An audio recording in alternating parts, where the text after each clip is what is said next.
It is my sincere hope that our forum this evening will answer any and all questions that you, the voter, have about the candidates before you and the election to come.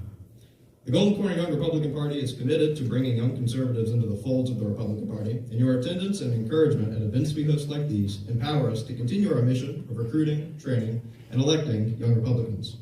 As such, I, both in a personal capacity and on behalf of the Golden Corner Young Republican Party, thank you sincerely for your attendance tonight, and we hope you enjoy the event.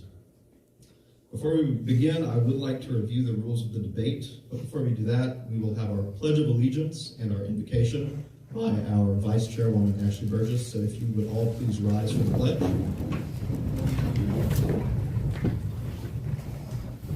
I pledge allegiance to the flag of the United States of America and to the republic for which it stands, one nation, under God, indivisible, with liberty and justice for all. Please bow your heads with me in prayer.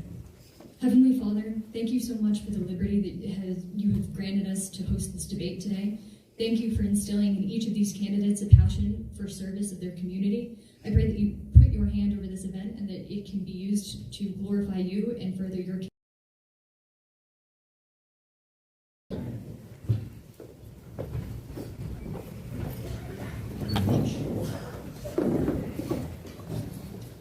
Now, the rules of the debate. So each candidate will have the opportunity to present a 2-minute opening statement, and after that we will begin our prepared question debate. All candidates have had access to all 3 of the prepared questions in advance of this debate, and each candidate will have 2 minutes to deliver their response to each question. The order in which candidates respond to the questions will alternate with each one. Candidates will not be allowed any additional speaking time per question after their 2 minutes has elapsed. After this period, we will begin our audience question period. I will select audience members who wish to stand and ask their questions at random. We will not be having, if any of you were at the Easley Mayor's debate, we had index card submissions. Tonight it will be from the floor, so if you have a question, just stand and I'm happy to call on you. I would encourage you to direct your questions towards the group of candidates as a whole rather than individuals in order to be as productive to the crowd as possible. And each candidate will have roughly 1 minute to respond to each audience question. That period we expect will begin roughly 7:30. So if you could have your questions ready to go by then, that would be great. This period of the debate will be much more like a town hall than a formal debate, and we're trying to encourage a conversation on the issues between the candidates before you and the audience. So this period will continue until there are no more audience questions or until the time is roughly 8:15. At 8:15, our candidates will deliver their closing statements, which will be roughly 3 minutes in length, and our debate will conclude. Our time limits this evening will be enforced by our Vice Chairwoman, who you all just heard from, Ashley Burgess, seated at the very front of the auditorium with 2 cards. Candidates, when you have 15 seconds remaining, you will see Ashley Burgess hold up the card which reads 15 seconds remaining. When your time has elapsed, you will see the card which reads time expired. Again, the time limit during the audience question period will not be as heavily enforced to encourage a conversation between the candidates and the audience. The candidates are heavily encouraged to make their responses as brief as possible in the interest of hearing as many audience questions as we can fit in tonight. Does anybody, candidates or audience, have any questions before we begin? Hearing none, we will begin with our prepared questions. So for the first question, we will start at that end of the board, Mr. Chuck James. The first question, what is your primary reason for running for sheriff of Pickens County? And what about the opening statement? You know, I'm glad someone's paying attention up here. That's great. Well, yes, those are important. You each have your introductory statements, which you will have 2 minutes for, and we will also start at that end of the table with Mr. Chuck James. You have 2 minutes. Good evening. I would like to begin by thanking each and every one of you for being here tonight. I think it's a testament to the strength of Pickens County that so many take our civic process seriously. For those that don't know me, my name is Chuck James. I presently serve as the Chief Deputy of the Pickens County Sheriff's Office. Some of you might be more familiar with the title of Assistant Sheriff. My journey in law enforcement began 19 years ago, the past 17 of which have been in dedicated service right here to Pickens County. I didn't join Pickens County because the office of sheriff presented itself. I determined Pickens County was worthy of my service 17 years ago when I decided to join as a deputy assigned to our Uniform Patrol Division. However, tonight, I stand before you as a candidate for sheriff. And I do so because I want to complete a vision that I had 17 years ago, which is to serve Pickens County to the best of my ability. Over the course of my career, I've had the opportunity to serve at all levels of Pickens County Sheriff's Office, serving at every rank. I was a deputy, a detective, sergeant, lieutenant, captain, and now chief deputy, where I oversee 192 employees and a $17.7 million budget. Each of those steps along the way taught me something and forged me into the leader I am today. I've served at every level, and each one of those levels prepared me to serve as your next sheriff. Tonight, you're going to have an opportunity to hear from the five of us. You're going to hear our visions, our plans. I urge you to listen intently and to determine the information that's given to you as to who's credible and who's not, and discern who you think would be best suited to serve as the sheriff of Pickens County. Thank you. Thank you very much. Mr. Hubbard, your statement. Good evening. I appreciate everyone being here tonight to talk to us, ask us questions during this debate. This is extremely important. This is the most important election that any county has, in my opinion, is your sheriff. He is the chief executive law enforcement guy in your county. I started my career in Greenville County in 1992 as a reserve deputy. I volunteered my time for a year before I went full-time in 1993. And from 93 up to February of 23, I rose to the ranks of major. I was major over operations when I left the sheriff's office in Greenville. I had about 250 employees under my command. I was over uniform patrol and dispatch. During my tenure at the sheriff's office, I was able to transition the whole sheriff's office from the Glock 45 to the Glock 9mm pistol, which was a more effective and efficient weapon for us at that time, without utilizing any taxpayer dollars. I utilized the money that I used from a seized gun sales in order to make that purchase. It didn't cost the sheriff a dime, it didn't cost the county taxpayers a dime when I was able to accomplish that. So I'm very proud of that in my time that I was there in Greenville as a major. I also raised my family here in Pickens County for the last 38 years. All my kids went to Easley High School. They all graduated from there. My oldest son is family history here. My oldest son is a college professor at University of Cincinnati. He is the director over criminal justice. I have another son who's an FBI agent in Alabama. He's stationed in Alabama right now. And my daughter's a deputy sheriff in Anderson County right now. My youngest son is my renegade. He's the one who went to the fire service. He decided not to go into law enforcement, but he is a firefighter in Greenville, and I'm very proud of my family.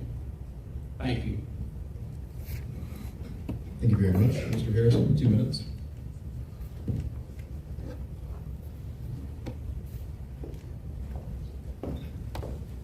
I would obviously like to thank Hey, everybody. for the camera. Oh, I'm sorry. Can I get in the middle here? Sure. Yes, for now. Okay. I'd like to thank everybody for coming out.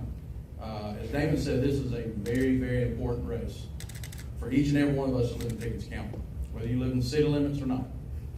I want to let you guys know my background real quick as I can. Now, it's not nearly as, professional with ranks and college degrees and so on and so forth.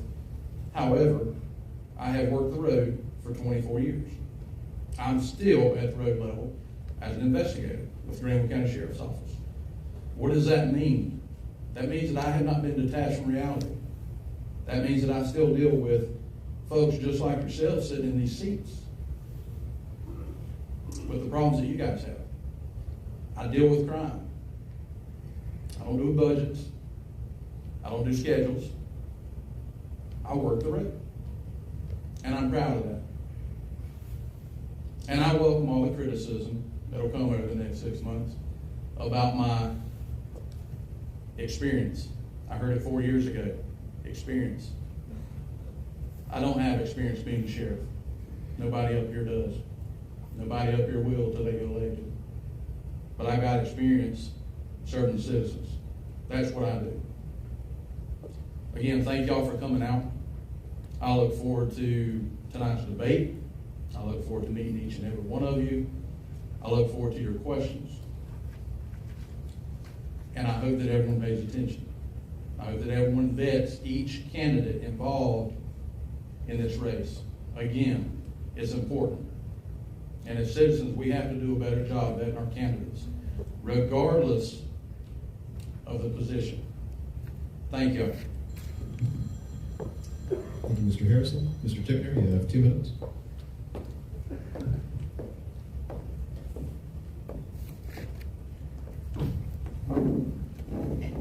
Hello, I'm Michael Tickner. I'd like to start by introducing my family. My wife is here. We've been married 22 years. I have a son who's 17. His name's Toby, a daughter, Natalie, and a son, Samuel.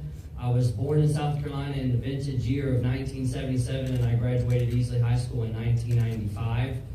After I got out of high school, I joined the United States Marine Corps in the reserves, and when I graduated Paris Island, and when I came home, I started work in factories. In 2006, I started work as a Liberty police officer in Liberty, and while I was working for Liberty, I felt the call of God on my life to be a pastor, and so I moved my family from here to Kentucky, and when I was a pastor and I left, I never thought I would be here, and I never thought I'd be a police officer again when I left, but God brought me back. I worked for Pickens County for a number of years, and one thing that's interesting, and I work for Oconee County now, but one thing that's interesting is when I felt called to preach, no one ever asked me to preach. No one ever asked me to speak at their church or be their pastor. And I went to my pastor, I said, I feel called to do this, but no one ever asked me to do it. And he said, well, sometimes in order for people to take you seriously, you have to show them you're serious. And he said, I would encourage you to go to Bible college. And I did, and people started to ask me to preach and be their pastor. And it's the same thing when I decided to run for sheriff. I felt called to run for sheriff. I felt like in order for people to take me seriously, I have to show them that I'm serious. And I went and I earned a master's degree in criminal justice policy and leadership.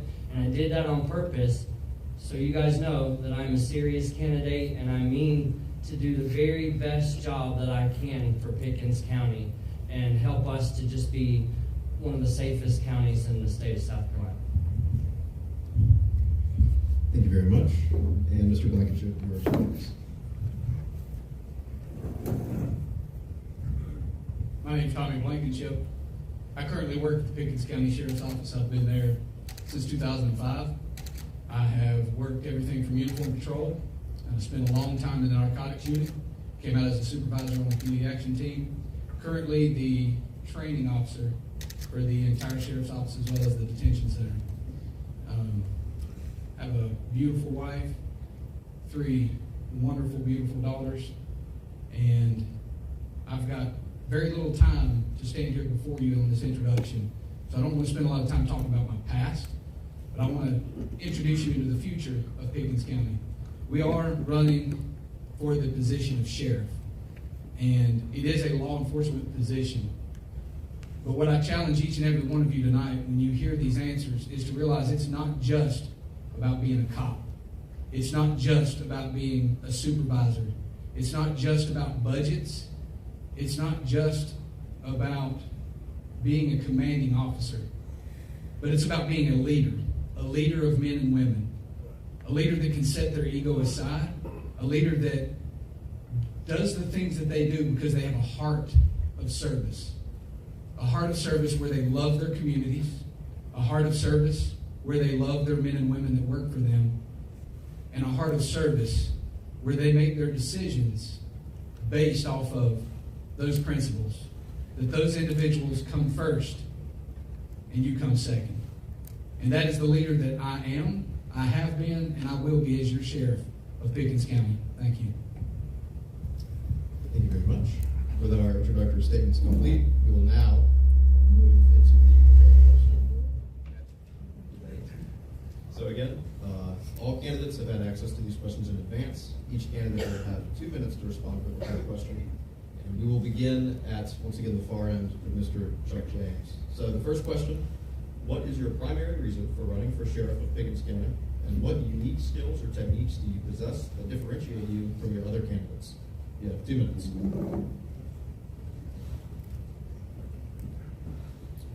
My primary reason for running for sheriff of Pickens County is I see the challenges that all of you see.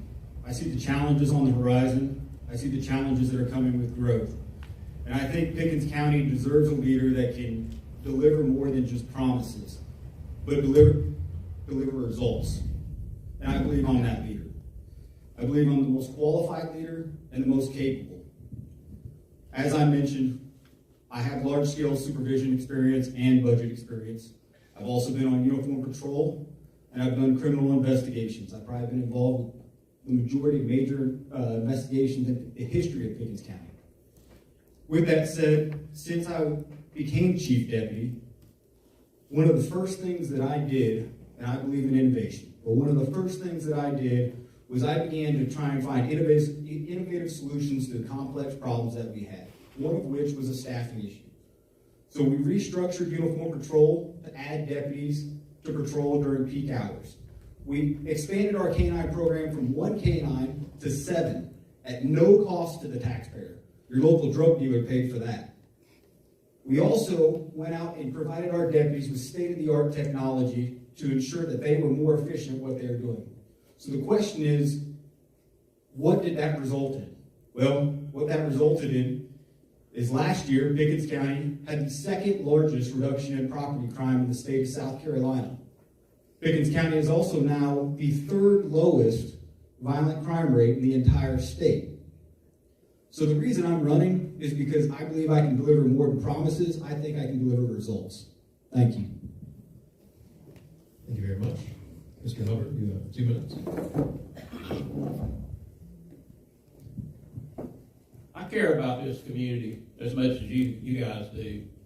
I've lived here for a long time. I raised my family here, and I only want the best for us and our deputies. I want us all to have as safe a community as we possibly can to raise our families.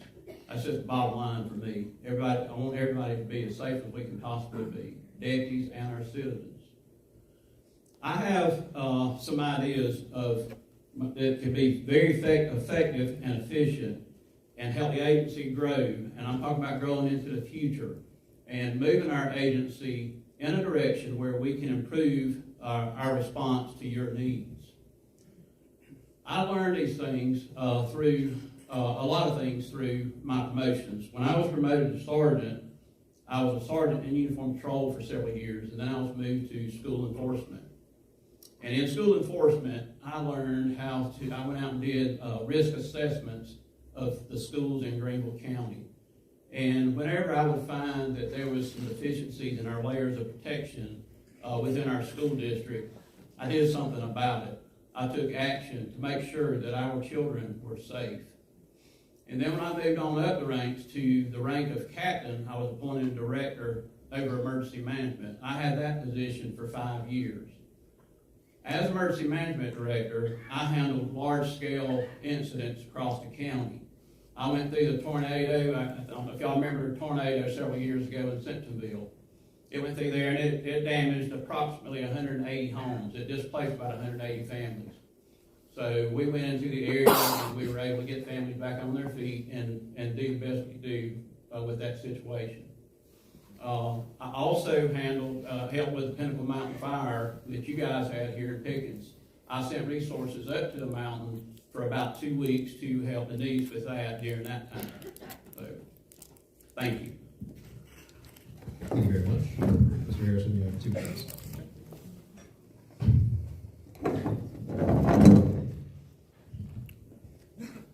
So why do I want to run for sheriff? This is easy. Because I'm born and raised in this county. I've spent the better part of my life in law enforcement. 5 years ago, I started seeing a lot of missed opportunities around the county. And so I started asking around to folks I knew in law enforcement that were still here. You know, what's going on? Why are we not doing this? Why are we not doing that? Well, we can't. We'd have to go sit somewhere, and we have to wait for another call to come out. That's not how I want my agency to work. That is completely reactive. And that is not why any of these men on stage, and I'm going to speak for them, got into law enforcement.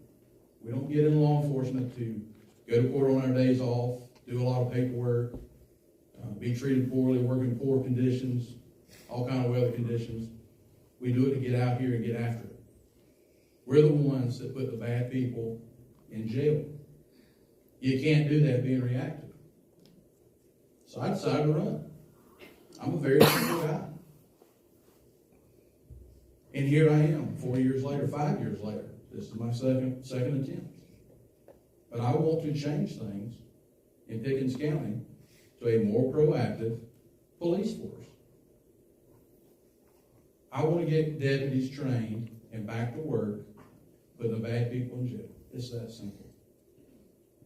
I want deputies who believe in customer service for our citizens. Deputies who know how to professionally communicate. I want to get them to that point, if they're not there already. And I want to be available to each and every one of you in this room when you need something. Thank you. Thank you very much. Mr. Tickner, you have 2 minutes. So my slogan when I started to run for sheriff was that I would be a sheriff for the people. And just to explain that slogan, because I'll explain the first question, I'll explain the second question first and then the first one. But I believe if the only job that you've ever had as an adult is a corrections officer or a police officer, as a sheriff, when situations arise, you will have a very limited perspective on how you'll deal with that situation. You'll deal with it from a police perspective. And that's a very limited perspective because police officers only see people on their worst days. When your family has been in a car accident, someone has stole your stuff, you've done something wrong, and you need to go to jail. That's a very limited perspective, and that's not anything to be ashamed of because that's our calling. I have, in my lifetime, had a very diverse background when it comes to jobs that I've had as an adult. I've worked in factories. I've been a pastor. I have performed weddings, funerals, counseled adults and children alike. I have worked at BMW and Hitachi, and I've been in the military. I've seen people on their best days. I've seen people on their worst days. I've gotten tickets, given tickets. I've had stuff stolen. I've tried to find stolen items for people. I've got people in my family that I love and care about that are addicted to drugs, and I've taken people that are addicted to drugs to jail. I understand people, and I understand them because I've been them. I've worked right next to them, and I think that that's something that I bring to the table that the other guys don't bring, because you have a lot of lifetime police officers. I know the law. I've been to school to prove that I know the law, but more than knowing the law, I know people. And a sheriff needs to understand people, so when he's handling situations, it's not just these people are the worst. And my last sentence is, my reason for running for sheriff is I see Pickens County as doing just enough to get by. We're not being excellent, and I want to help us to be excellent. Thank you very much. And Mr. Blankenship, 2 minutes. So why am I running for sheriff?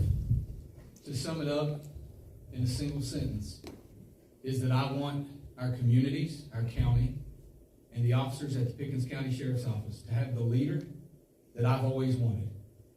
I have worked at Pickens County Sheriff's Office since 2005. I have worked for 2 different sheriffs.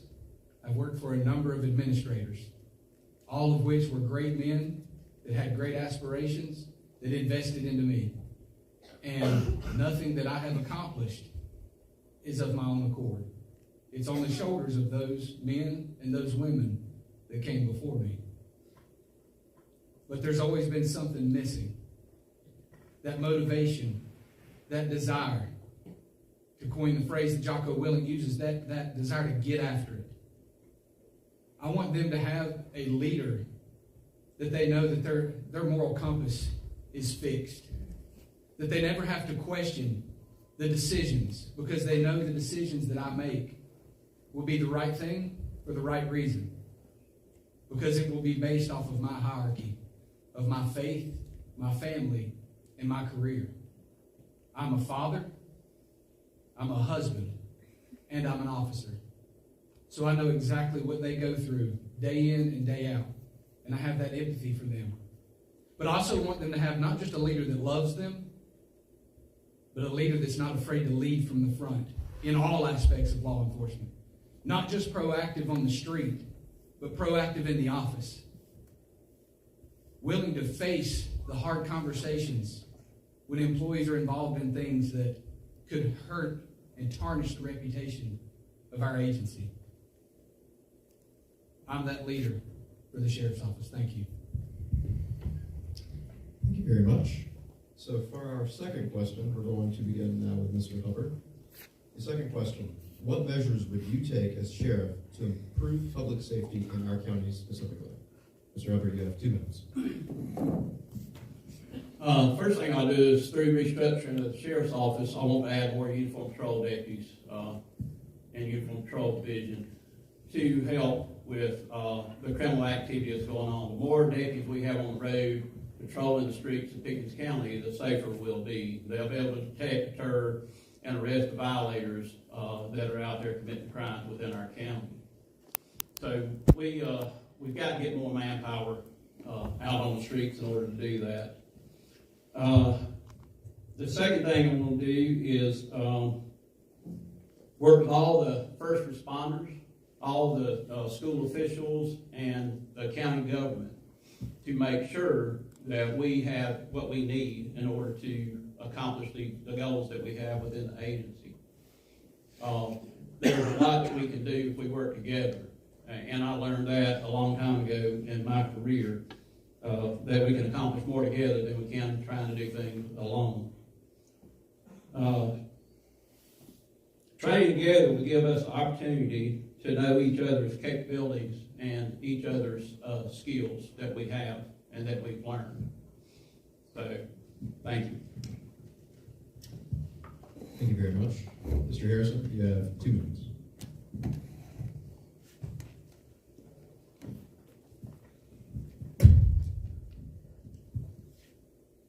So the first thing I would do, not to mirror Damon's answer, but one of the basic things that's typically promised, by a sheriff's candidate or any law enforcement position, is to add more manpower to the road, more manpower to the road. That is the first order of business for me. I'm going to do that through restructuring. Does that sound familiar? Through restructuring. We have a lot of wasted positions in government. Well, law enforcement is a government agency. We have a lot of wasted positions. You're also going to see me out and about in a marked vehicle, not an unmarked vehicle with tinted windows. I'm not here to hide from the public. I want to be seen. That way, if someone has an issue, I can be there. I'm not invisible. I want to increase visibility with the deputies on the road, with fully marked vehicles. I've had an unmarked vehicle for the majority of my career. I hate them. It makes you lose your identity as a law enforcement officer. And I don't need to sneak around here in an unmarked vehicle anyways. I need to be seen. The public needs to see law enforcement. That's what we're here. So I'll be driving a rolling billboard myself. I'm going to be that guy who follows up with your complaints. I'm not going to be the sheriff who tells you, yeah, we know about that problem house on your street, but we're waiting to get the big fish. No, sir. It don't work that way. Not in my world. You follow up, you stomp out the fire, you go on to the next one. And I promise you, we have a lot of those in Pickens County, if you're not aware of it. Thank you. Those are my day one, week one, year one promises. And that's going to start turning the tide on crime in this county. Thank you. Thank you very much. Mr. Tickner, you have 2 minutes. All right, so what measures would I take as a sheriff to improve the safety in our county? One of the biggest things, and then I actually will mirror these guys, is you got to readjust and reevaluate what the deputies that work for the sheriff's office do. The deputy position, the road officer position, is the officer that you see. They're the officer that comes out to you. And on any given day, you'll have around 9 officers or 8 or 9 officers on the road. Actually, that's their title, to work the road. And if you were to walk into the Pickens County Sheriff's Office on any given day, you'll have more than that total sitting behind the desk.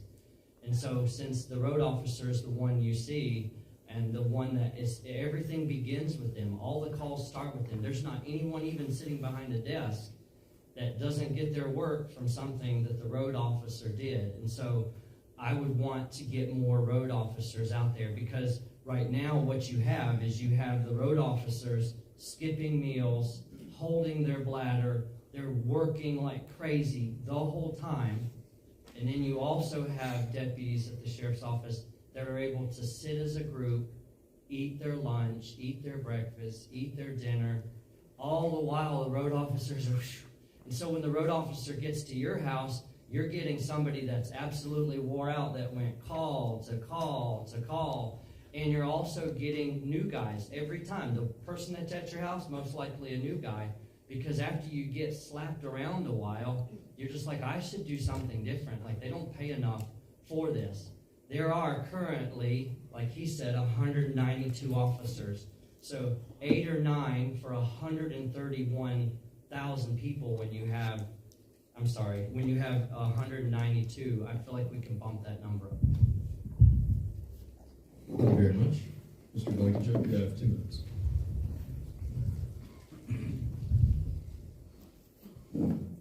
Could we use more officers? Absolutely. But it's very easy to sit at this table and say you're going to restructure when you're not one of the officers that walks in that building every day and wears at least 8 different hats through the training department for all 160 sworn officers. That's a SWAT team commander that is also in charge of all of their equipment, that also goes out and does public speaking events, that also does Narcan training for the fire departments. There are a number of us at that agency that can't be restructured. I'm sure each and every one of you have heard of robbing Peter to pay Paul. That's what will happen when you take an individual like myself and try to restructure that position and put him on the road. Do we need more officers? Absolutely. Because at the present time, our guys are so spread thin, because when they want to take a day off, their team is short. And they have to focus on those calls for service. When you, the citizen, call the non-emergency number, or you, the citizen, call 911. And it makes it very difficult for them to work our issues that we have, like traffic. I've had so many people reach out to me about, why does it appear that the citizens of Pickens County blatantly disregard our traffic safety? Why does the sheriff's office do nothing about it? And it's because they're busy. What I offer you is, will I go to bat and ask for more officers? Absolutely. And I want to have a great relationship with council and hope that they will see that need. But more importantly, we're going to focus on training. Because if I can't give you more officers, and I've said it before, I'm going to give you a better officer. And we've already done so through our training program. I received an email just a few weeks ago that after completely revamping our defensive tactics program to match a study I saw in Marietta PD, we reduced our use of force incidences by over 30%. And that was one minor change that I was able to make from the training department. Imagine if I had the ability to make a change in the entire agency. Thank you. Thank you very much. And now, Mr. James, you have 2 minutes. I'm going to reiterate what Tommy just said. It's easy for people not in the office to understand the layout of the office or misconstrue it. Obviously, these are people running for political office, and they're going to feed you whatever narrative you want to hear. But the reality is, let me address proactivity really quick. Look at our Facebook page and tell me we're not proactive. Talk to our deputies and tell me we're not proactive, because they're getting after it every day. I understand it's nice to have a political narrative to push this forward, but that's not reality. That's all it is a political narrative. And to say you're going to restructure the agency is nothing more than a campaign platitude that's rooted in, it's fiction. Because the reality is the Pickens County Sheriff's Office's greatest problem right now is staffing. We don't have 192 deputies, Michael. What we have is we actually have 115 deputies. We have 1.3 deputies per 1,000. According to the FBI, we should have 2. I'm not saying we need to be at 2, but we need to be at 2.0. So to reiterate what everybody else said, my opinion is we need more deputies. We need to add more deputies to uniform patrol. The other thing we need to do is we need to increase traffic presence. Absolutely, and I have a plan for that using a Justice Assistance Grant of $42,000 over the course of 2 years to be able to pay for 20 radar units for us to put into new vehicles with additional units working the road to be more proactive. And the other thing is I believe in technology. I believe one of the things that we have to do in this county, we're covering 512 square miles, is to reduce our response time. One way to do that is through Live 911, which is essentially a software that will broadcast the call as it comes in on a 911 call into the deputy's car. And when seconds matter, we can cut 2 to 3 minutes off of every call. So that's what I would do to improve safety in Pickens County. Thank you. Thank you very much. Our third question now, we're going to Mr. Harrison. It is, what do you believe is the biggest public safety concern affecting the lives of the citizens of Pickens? How do you plan to address this issue? You have 2 minutes. Well, currently, I think the biggest public safety concern affecting the lives of our citizens are people who are obviously detached from reality because they have been sitting behind the desk for so long. My question to everyone on this stage tonight would be, when's the last time handcuffed and taken to jail and booked in by you? I can answer that. That's what I do. I don't have a political narrative. I want to be your sheriff. I don't want to sit behind the desk and become detached. I don't want the deputies to have body cameras that actually protect the deputies and the citizens from frivolous complaints that look like they were 20 years old. They're not inoperable with our camera systems in the cars. I don't know if they come on with blue lights. They carry a battery back in their pocket. They're old. So for someone who is making changes currently and has the ability and power to make changes, let's make them. Then I won't have to talk about it. If everyone is so busy because we're so short-handed on the road, why are we doing speaking engagements? I love speaking to the public, and I love reaching out to the public and being out in the public, but if we're so short-handed on uniform patrol, why are we doing speaking engagements? When's the last time you went and handled a call? When's the last time you backed up the road because they were short? That's going to be me. I don't like being in buildings. And my office has always had four wheels and a V8 motor. And I don't plan on changing that. You will see me out and about. But we have got to get someone in position who understands what the road guys and the public is going through. Thank you. Thank you very much. Mr. Tickner, you have 2 minutes. Okay, so what do you believe is the biggest public safety concern affecting the lives of the citizens of Pickens, and how do you plan on addressing this issue? Honestly, I believe that depends on who you ask and what crime has been perpetrated against them.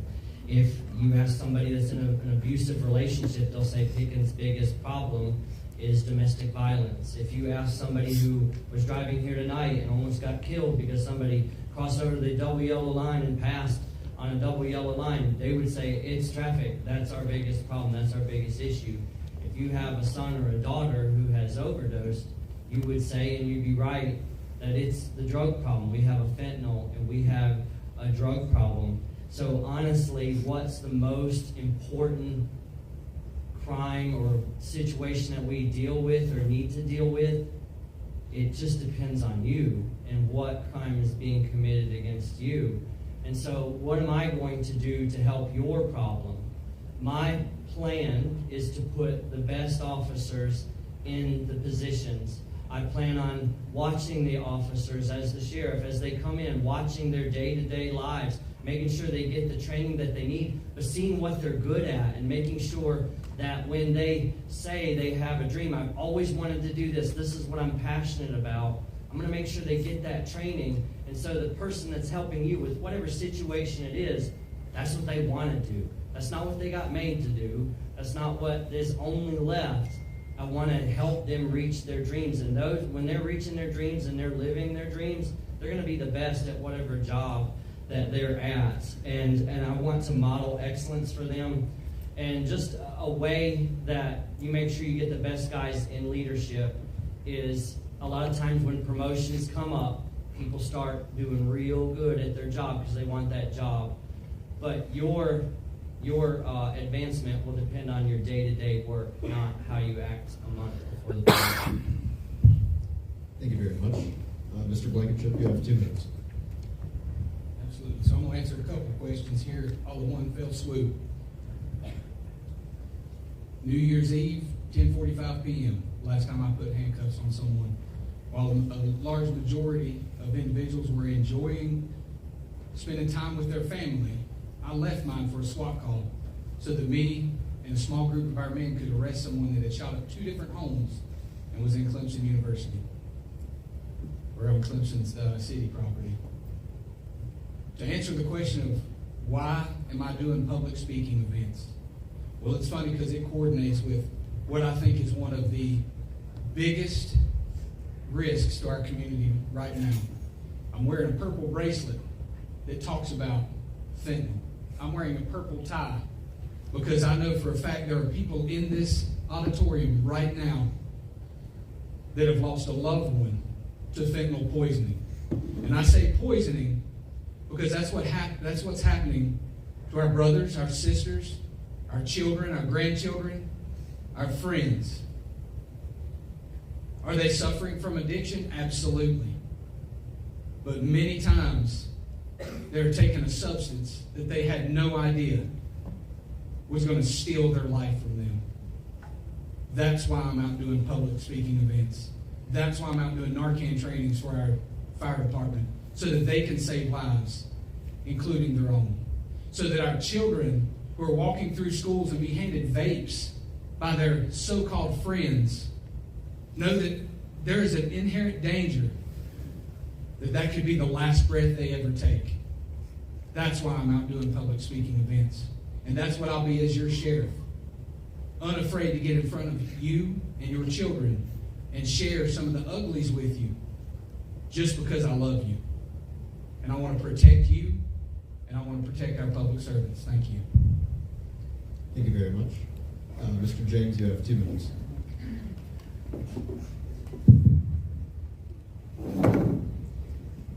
The biggest crisis that I see facing Pickens County is growth.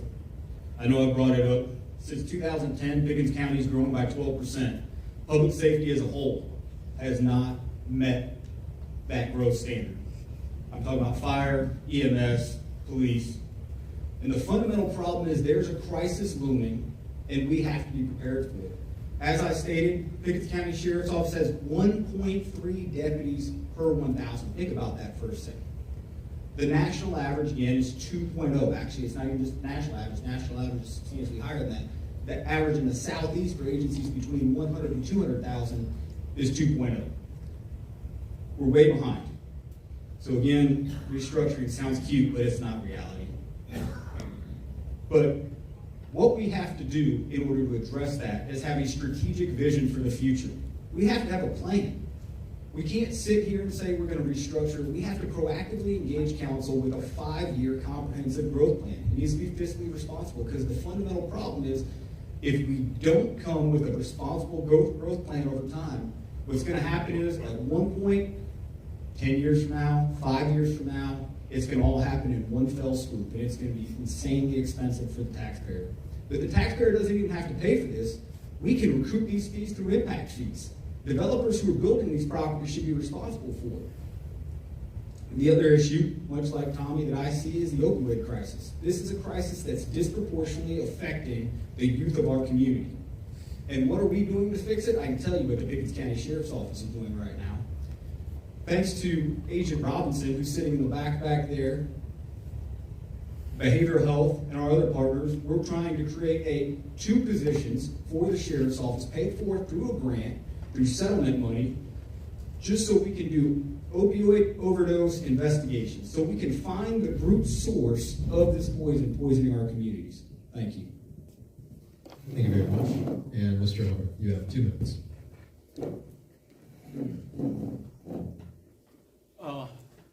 Drug addiction is the biggest issue that we have across this country, not just in this county.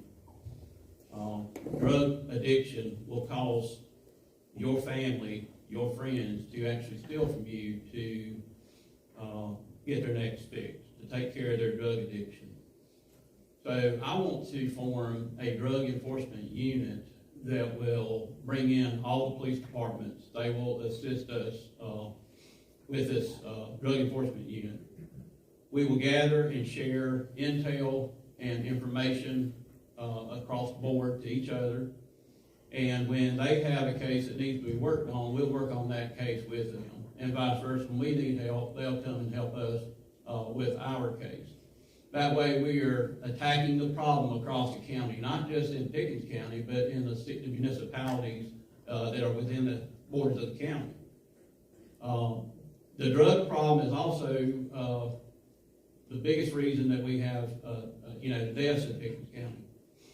If I'm not mistaken, in 22, we had about right around 50 deaths from drug overdose. And then last year we had about 40, if I'm not mistaken.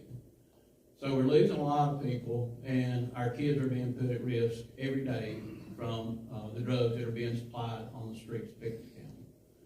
So putting this unit together, I'm hoping to take more drugs off the streets and keep it from getting to our kids. Keep it from getting to you, your family, your friends. So, thank you.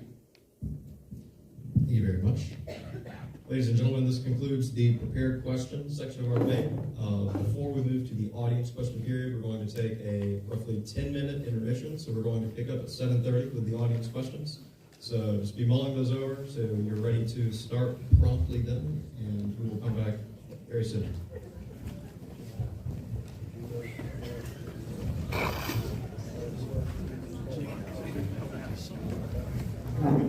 Commercial break.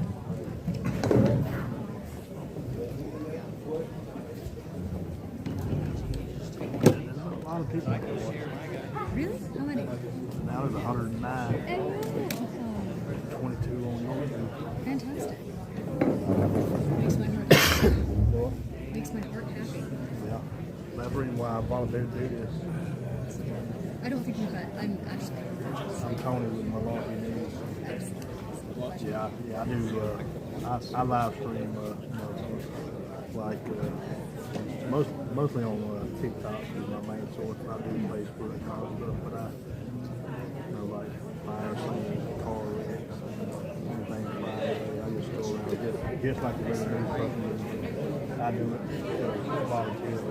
Wow, awesome. Thank you so much. That's a very interesting thing to volunteer for.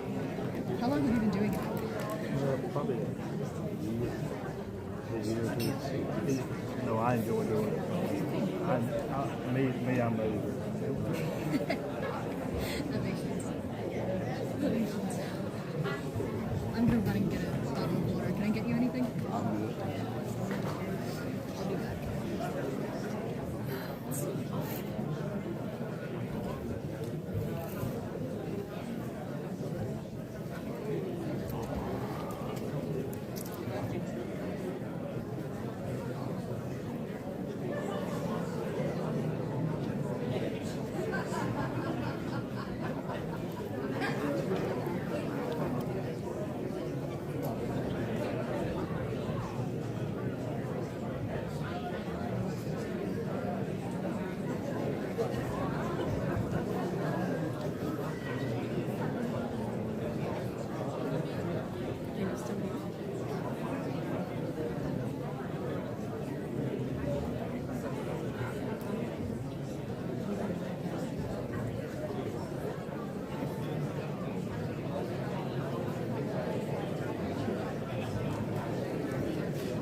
think so?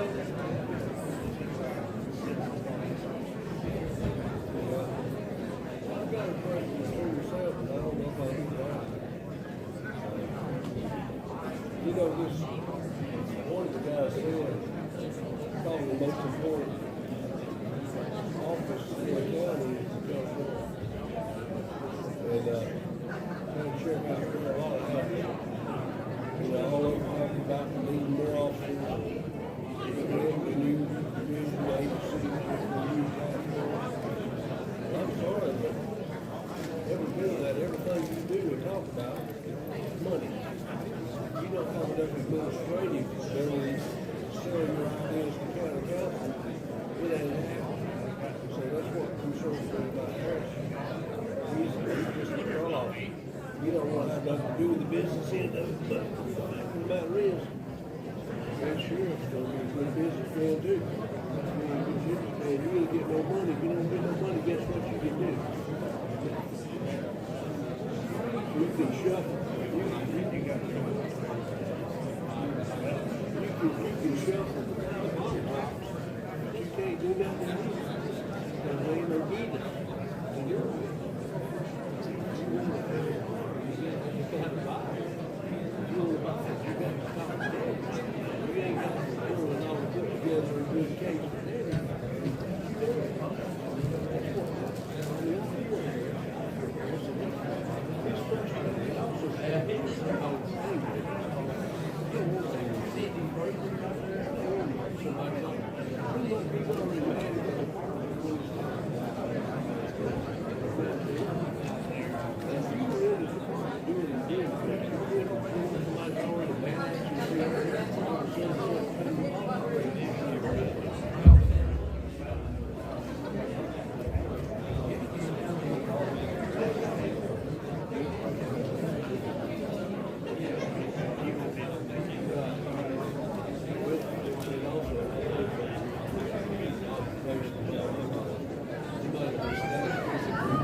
What's up, everybody? You're welcome.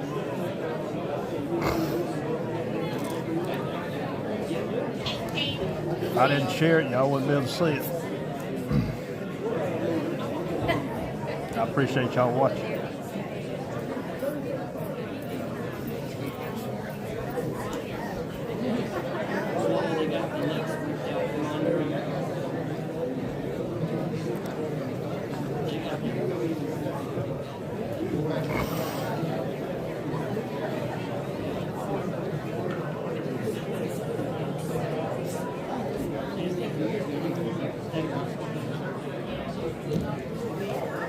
So my wife's watching you from Kentucky, just so you know. Oh, just, that's good. Yeah, just let you know.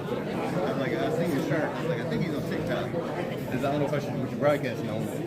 No, I'm on Facebook and YouTube. Well, she found you somewhere. She sent me a picture. So she was watching it. Appreciate you, man.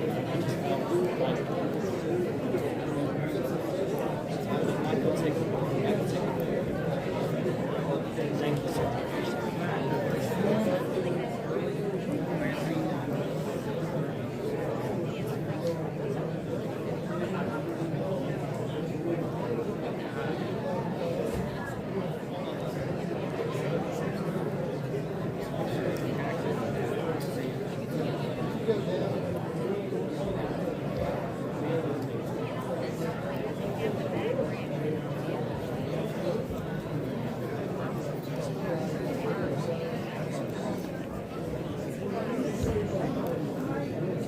Once again, I appreciate y'all watching.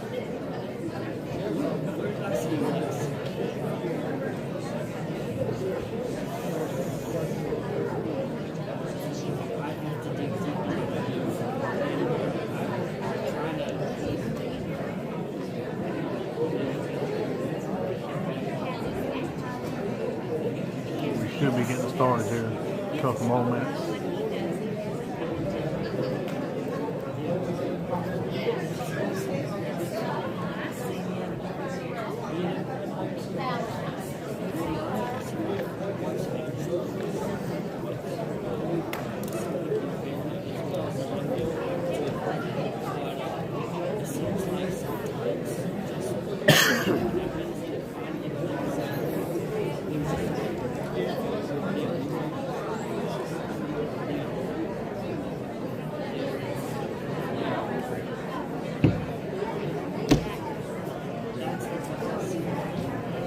I'll show y'all how many people's here.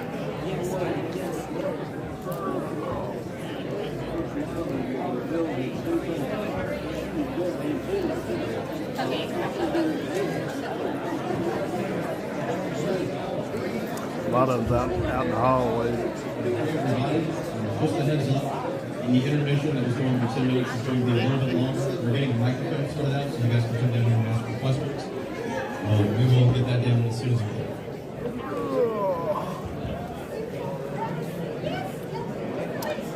That's a good crowd.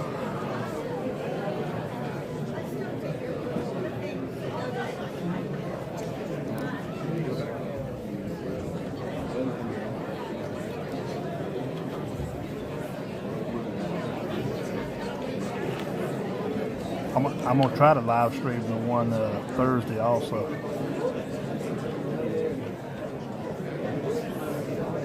There's gonna be a debate in Easley Thursday at 6:30. I think it's gonna be at the United Wesleyan Church or something like that over there off of Cedar Rock Church Road.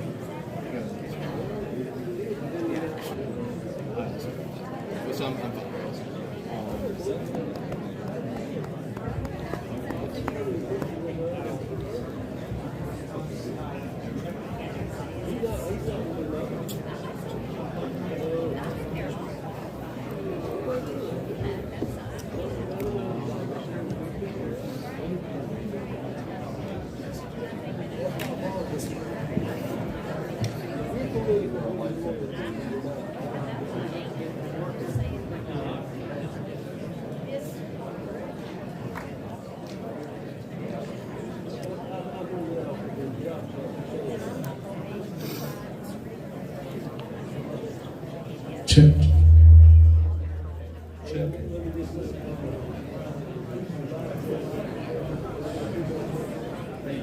Okay,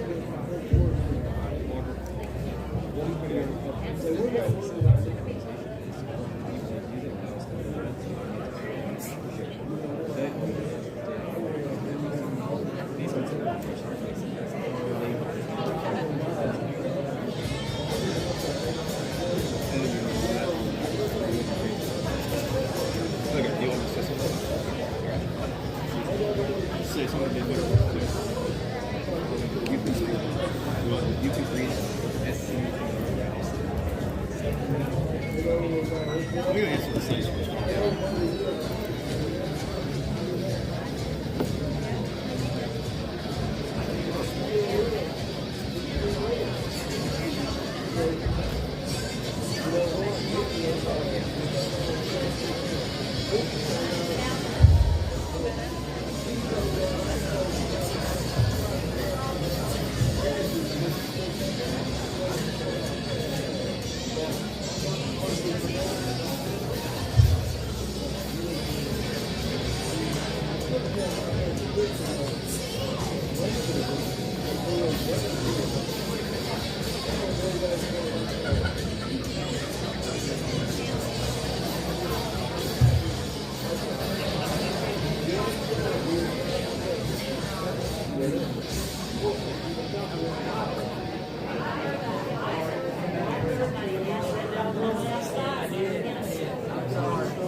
I've been asked for a sister to the store too. Oh, yeah.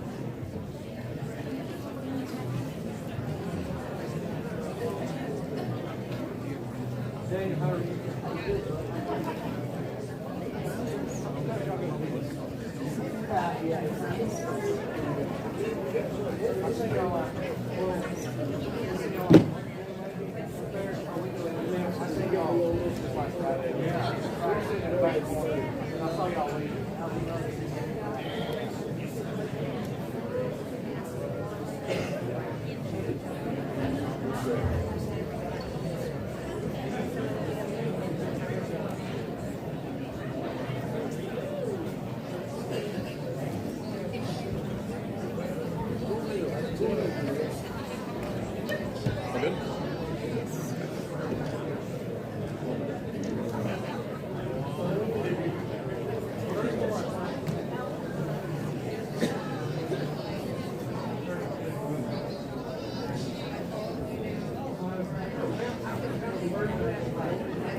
You want to use a viewer submission question?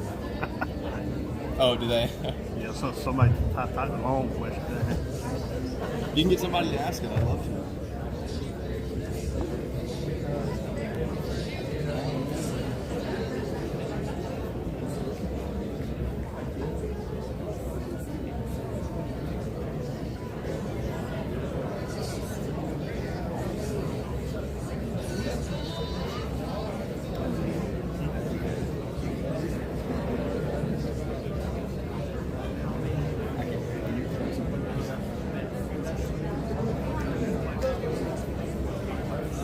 That'd be nice. I can't believe we're 100 some people. That's a lot of people.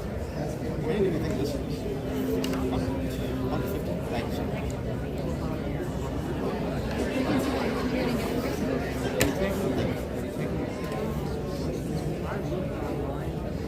No, just because of the nature of people being here fast, we're going to do it. If it dies, we stop. Real good? Thank you so much. I appreciate it.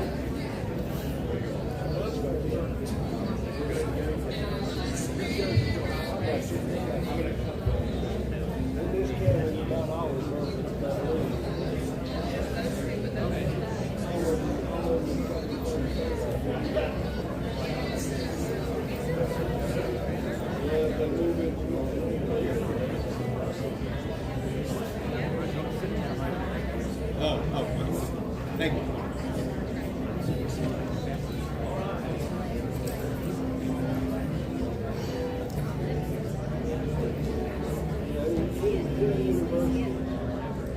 here? I was thinking the same thing, but I enjoy it just cold. Because if I get hot, I'd have to go outside. I'd be coughing like crazy.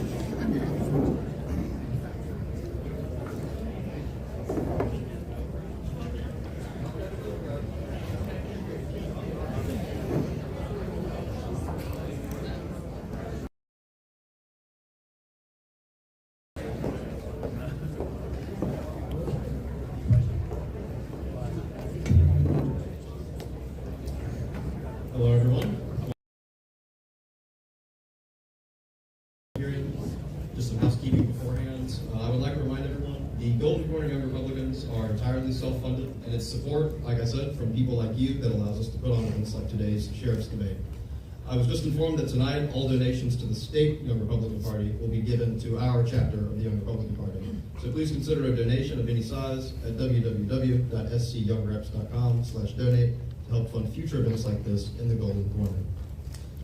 We thank you guys back there. We were able to get another microphone set up for you to ask your questions. So anyone who has a question, I would ask at this time if you would rise and come down, make a line at this microphone right here, and we will get you in sequential order from there. We'll move on. You can come down at any time. If you think of a question in a few minutes, we can build from there.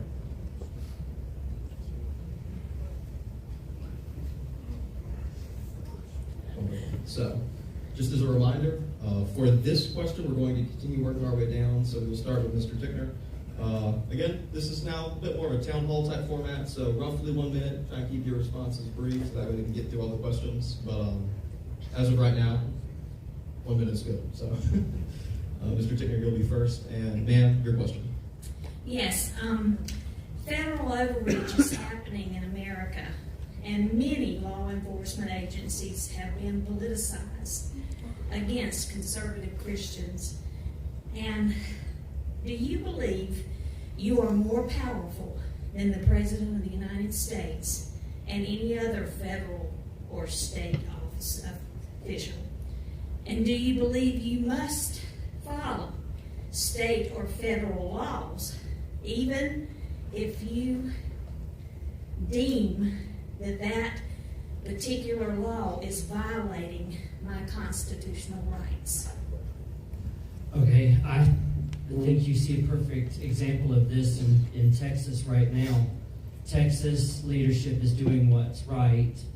Federal leadership has worked their way through the Supreme Court to force whatever their agenda is. As the sheriff, I will do what's right all the way until I'm being pushed over and handcuffed and they cut my razor wires and let people through. Just as the sheriff, I'm going to do what's right no matter what the federal law is, and if they're trying to push a political agenda. I would just ask, if I stand up, especially like when you get to the trans movement and things that are going on there, I would ask if as the sheriff I stand up for what's right and good, that you guys don't dangle me out to dry, that you would come behind me and say, hey, we're for our sheriff and he's doing what's right. That's all I'm asking. All right, so to try to answer that great question as quick as I can in 1 minute. Is there federal overreach? Absolutely. I think it's a tactic that the left has used for more than just recent years to try to demean the relationship that our communities have with our local law enforcement, because I believe that the office of the sheriff is the last line of defense between the citizens and a tyrannical government, so to speak.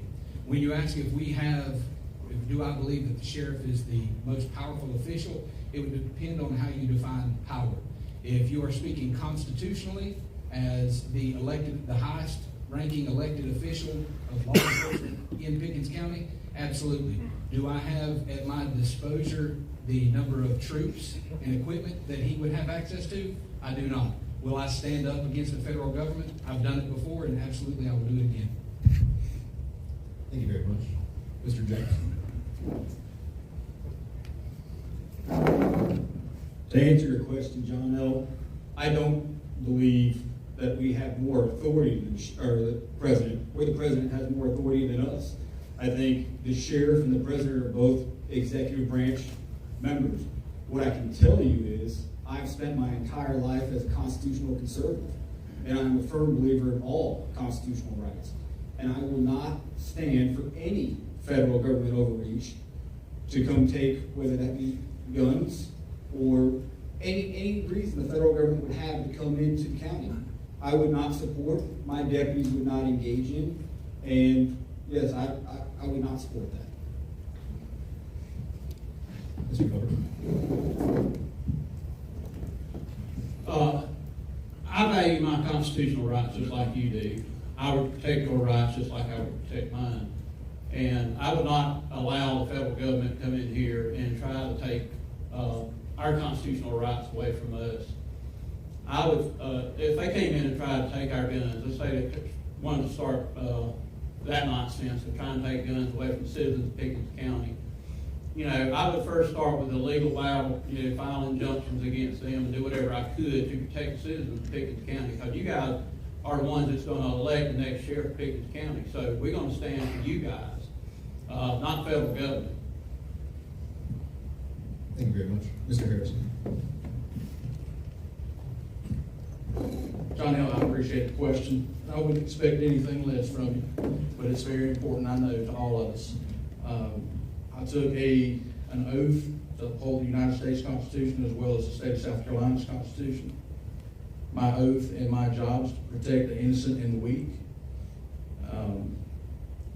I don't serve the President of the United States. I do not serve the Vice President of the United States. I serve the citizens of the county that I'm assigned to. When I work for the Highway Patrol, it's the entire state. I work for Greenville County now. It's the citizens of Greenville County. Soon it's going to be the citizens of Pickens County. But I can promise you there's no federal government coming in here taking guns or doing anything else to violate anybody's Constitution. And I'd be more than happy to go to federal prison. I've never been before. So, you know, it is what it is. I hope that answers your question. Thank you. Yes, ma'am. Thank you very much. Thank you for your question. For this question, we will begin with Mr. Blankenship and work our way down. Sir, your question? My name is John Wallace. I'm a CWP instructor. I put about 400 people through my class.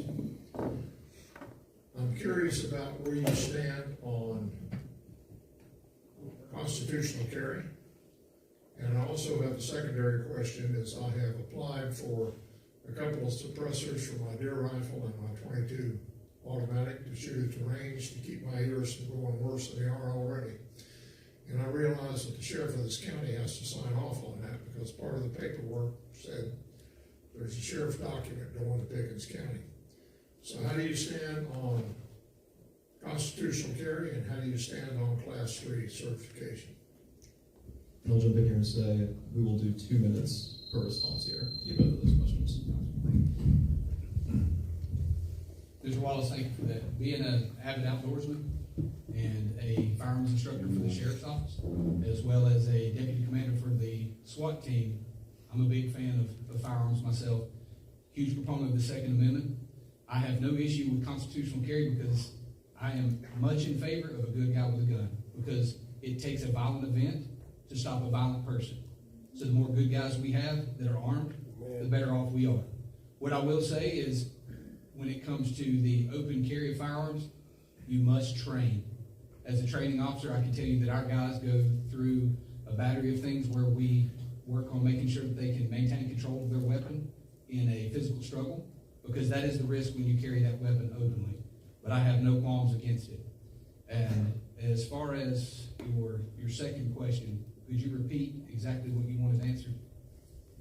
I have applied for 2 suppressors, one for my rifle and one for my 22 semi-automatic pistol. And the sheriff of this county has to sign off on a document that will be sent to you by the manufacturer that's working through my paperwork. How do you stand on signing off on that's considered Class 3? Yes, sir. How do you stand on signing off on Class 3 for citizens of this county? Okay, do I still have time? Okay.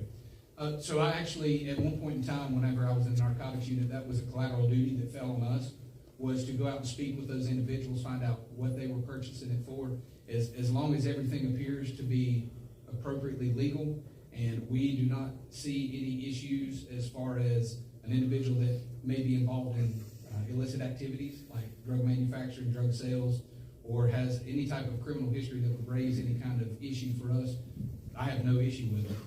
Our SWAT team is actually in the process of purchasing those ourselves, and I have a threaded 350 Legend that I intend on getting. Mr. Pierce. Let me begin by stating I don't think our founding fathers minced words when they stated a well-regulated militia being necessary for the security of a free state. The right of the people to keep and bear arms shall not be infringed. So I'm not going to mince words here either. I don't see any reason why you shouldn't be able to open carry. And I 100% support open carry legislation in the state of South Carolina. My dad always told me as a child, an armed society is a polite society. And I've always kind of adhered to that. So yes, I absolutely support your right to open carry. And also, with respect to your question about the suppressor, as Tommy mentioned, if everything's in line, I don't see any reason why myself as sheriff would not sign off on your suppressor. Thank you. Mr. Hoover. Constitutional carry, I agree with it 100%. The bad guy doesn't have to go out and get a permit to carry a gun. Why should the good guys? You know, I think we should all have the right to protect ourselves and our families. Like I say, the bad guys have guns. They get their black market guns, and nobody can track what they have. They try to track everything that we have. But as far as having to go through to get a piece of paper, I don't see us. I see that going away, and hopefully it'll go away soon. But I do believe that if you're going to carry, especially open carry, that proper training. I think everybody should be trained before they go carry a gun, especially open carry a weapon, a firearm. You want to make sure that you're proficient and able to handle that firearm when the time comes. Because if you open carry a gun, you're going to be a target. So you have to be careful with that. And as far as the suppressor goes, you know, as long as you don't have any issues, criminal background or anything like that, and you're legal to have that, I'd sign off that on that paperwork, that document, to make sure you got that suppressor. Mr. Harris.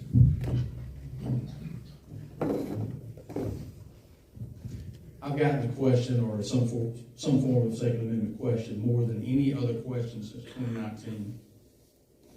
I'm pro Second Amendment.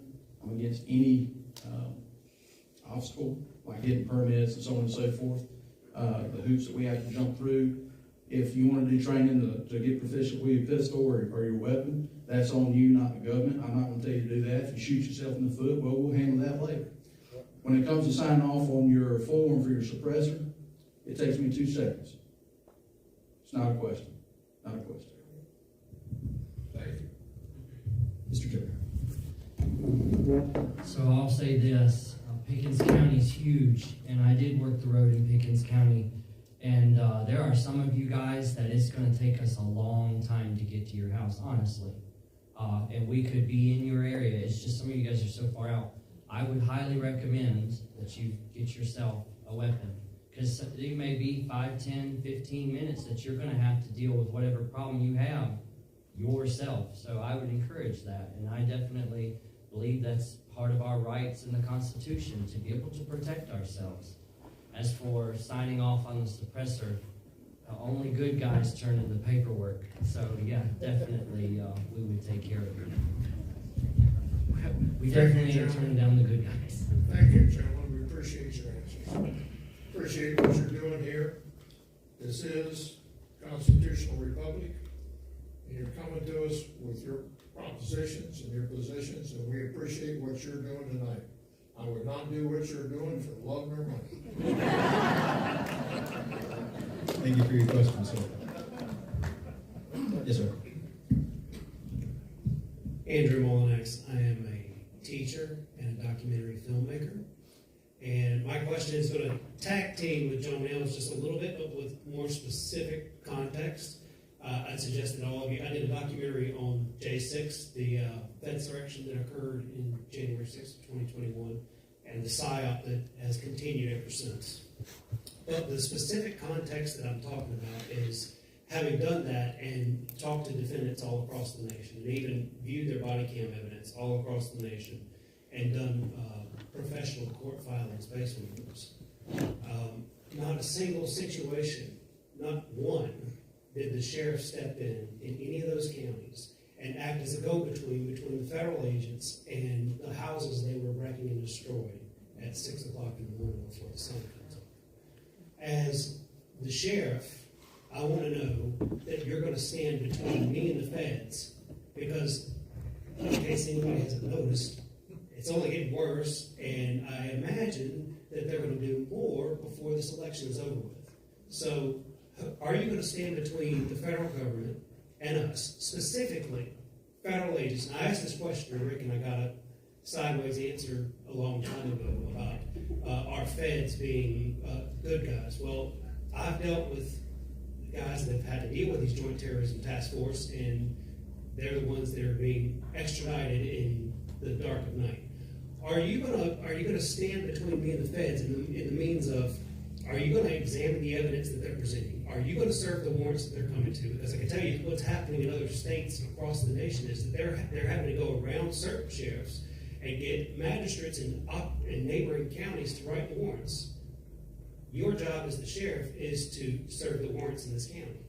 Are you going to stand between a person and the federal government and stop them from taking us into places where we cannot get a change of venue? In case you haven't looked at any of the J6 cases in Washington, D.C., there's been about 900 that have requested a change of venue, which is their constitutional right, because they should be tried in a federal court in their own home state where they can actually get a jury that appears. But once they've been taken and held captive, they can't escape. So they're still being held 4 years later, 3.5 years later. They're still being held in federal prisons and malnourished and beaten, and once they're gone, once they've been pulled out of their county, they have no power to do anything. What are you guys going to do when the situation arises again? Because I don't imagine it's going to stop from here. And for that question, we'll begin with Mr. James. To answer your question, Andrew, I will stand between the federal government and you and support you in any way I can, short of getting in a shootout with federal agents. It's not my intention to put my deputies in a situation where they are shooting back and forth with federal agents. However, I will intervene politically and legislatively if necessary, or even legally. Because I do have concerns, just like you, about January 6th, and there being a federal political witch hunt for certain individuals who entered a capital under the guise of what we've been told is an insurrection, when the reality is typically insurrections would require somebody to hold on to the property without it being physical force would be required to have them removed. But I will tell you, I will not allow federal agencies, nor will I assist federal agencies to come in here and do that. But like I said, short of getting into a shootout with them. Mr. Hoover.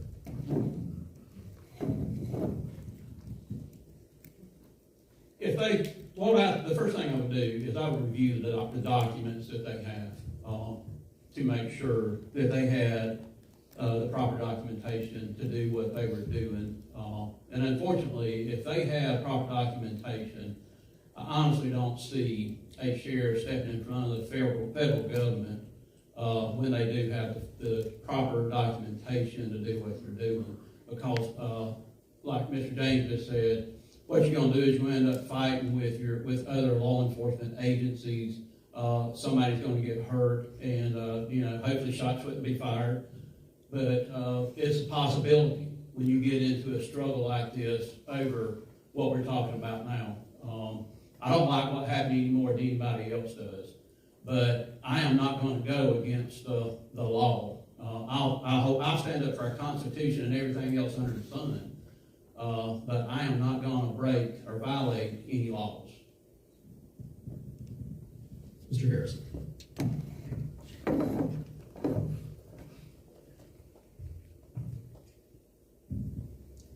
Andrew, some folks in this room might think that that's kind of a crazy question, that the federal government will come in here and strip our rights, take our guns, issue warrants for arrest for something that happened at the Capitol, then in my eyes, it's more of a political attack than anything.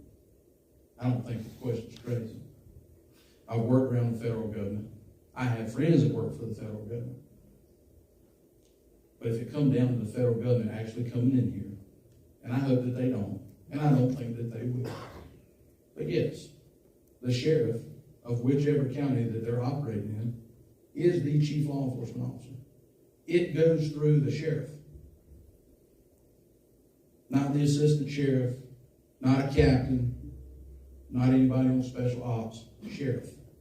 Yes, they're going to come through me. Yes, I will vet every document that they have. That's what we do. Take that back. That's what we're supposed to do.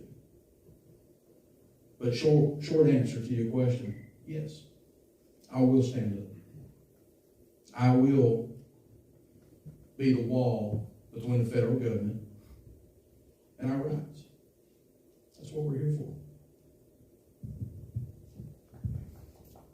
Mr. Pickens.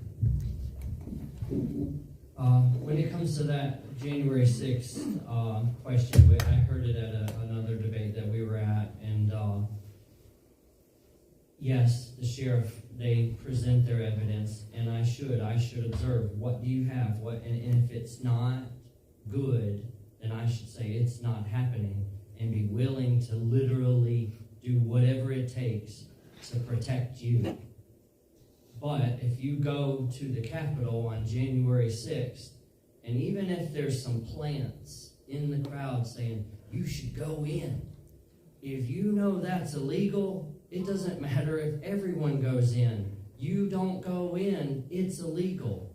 And if you've got Nancy Pelosi's gavel stuffed in a drawer at your house, and they have a warrant saying that you were there, they've got pictures, you stole something, you've committed a crime.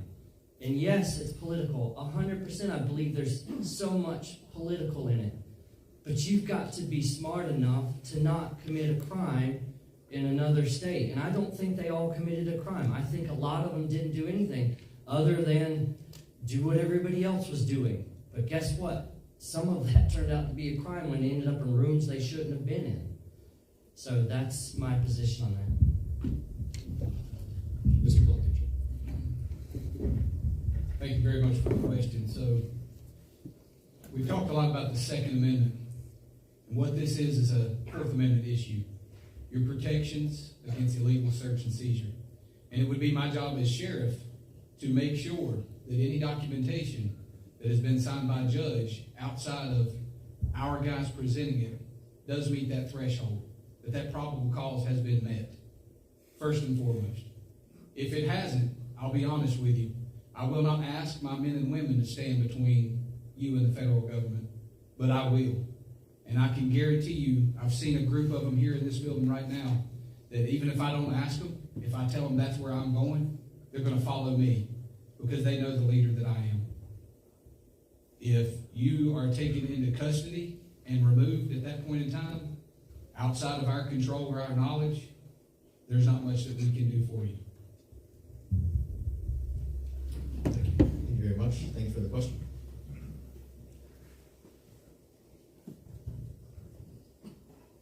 My name is Philip Wade. I lived in Pickens County, born here, and lived here all my life, 72 years, except for the 4 years I was riding on the BGB with my uncle, Sam. And my question is, from the standpoint of the sheriff, it's a tough job. We all acknowledge that.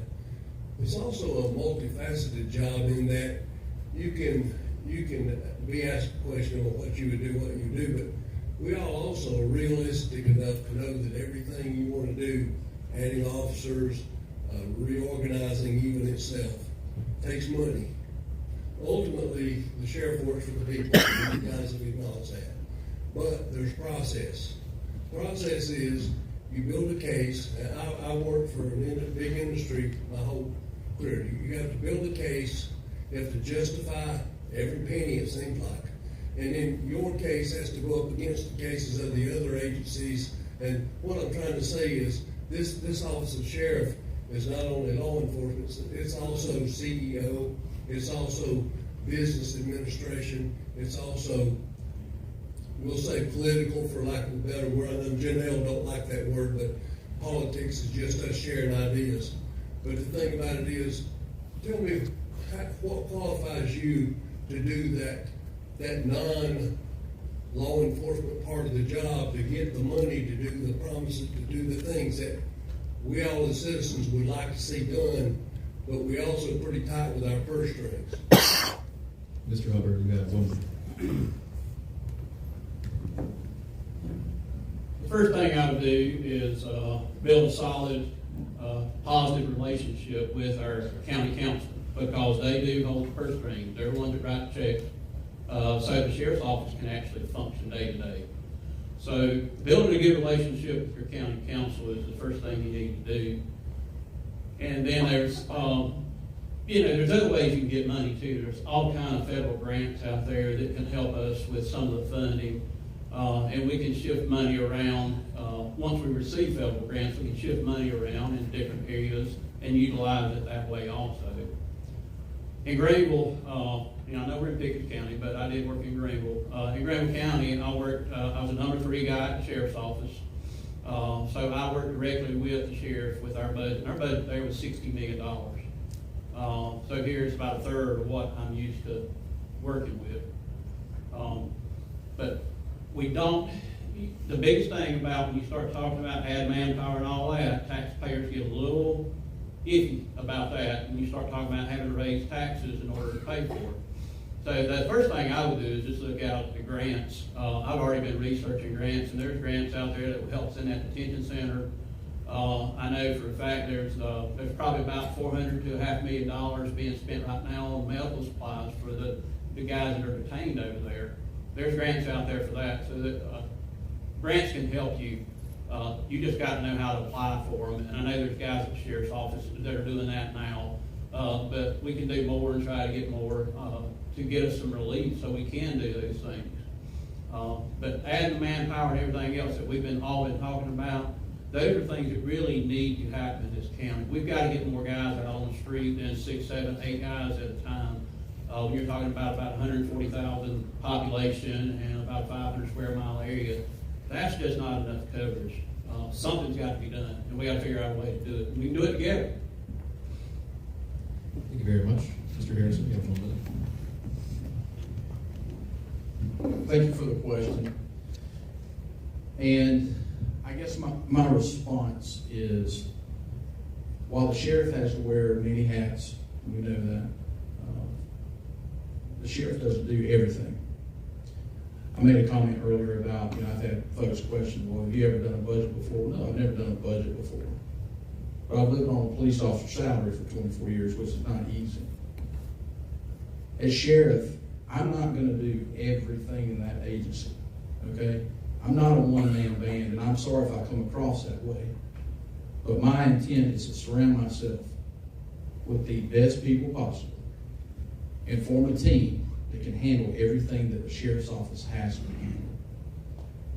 You're also going to see that when I go in office, I will be the first sheriff in 12 years in this county that has put extra money or leftover funds from the budget back into the general fund. Because I don't believe in just spending it on t-shirts or boots or anything like that. I'm saying that if the deputies don't, if they need that equipment, obviously we're going to get it. They got to have it. But if I have $20,000 left over at the end of the fiscal year, that money's going to go back to the taxpayers in the general fund. That's going to allow us to try to keep taxes low and to keep us, or myself, from having to do the dance with county council and ask for more money. I don't like doing that. I don't like asking for donations now as a candidate. I don't see that changing when I'm sheriff. But thanks for your question. Good question. Mr. Chair. So I considered that even when I was getting ready to do the job. I think the answer to your question is a pretty easy answer. You build a case for why you need that money, and it needs to be very well written, very, very well studied out, You present that case to county council, and then you do something my dad always told me. If you say you're going to do something, no matter if it costs you, you do what you say you're going to do. So if I come to county council and ask for a certain amount of money to do a certain thing at the police department, that's where that money will go, even if I think of something greater later. That is what I said, that's what we're going to do, and as county council begins to trust that what you said is true and you will do it, county council will be more inclined to give you the money that you say you need because they can trust that you're going to use it appropriately. Mr. Blankenship. So I'm sure you've heard the term jack of all trades, master of none. Well, I'm here to tell you that is a great way to describe myself. I have touched the budget. I have prepared an itemized budget for our training department. I also spend money at the sheriff's office. And I can personally attest to the reason that things get bought at the end of a fiscal year is because I personally have put some needs off until the very last moment. And the deputies can tell you they've asked for things.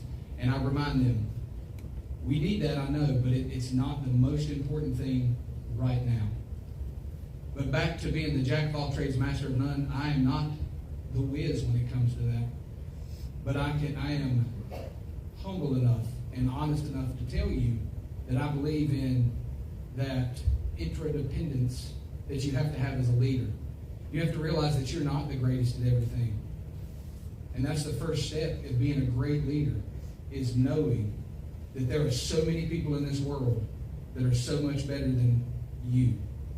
And to work to find a way to get those people on your team.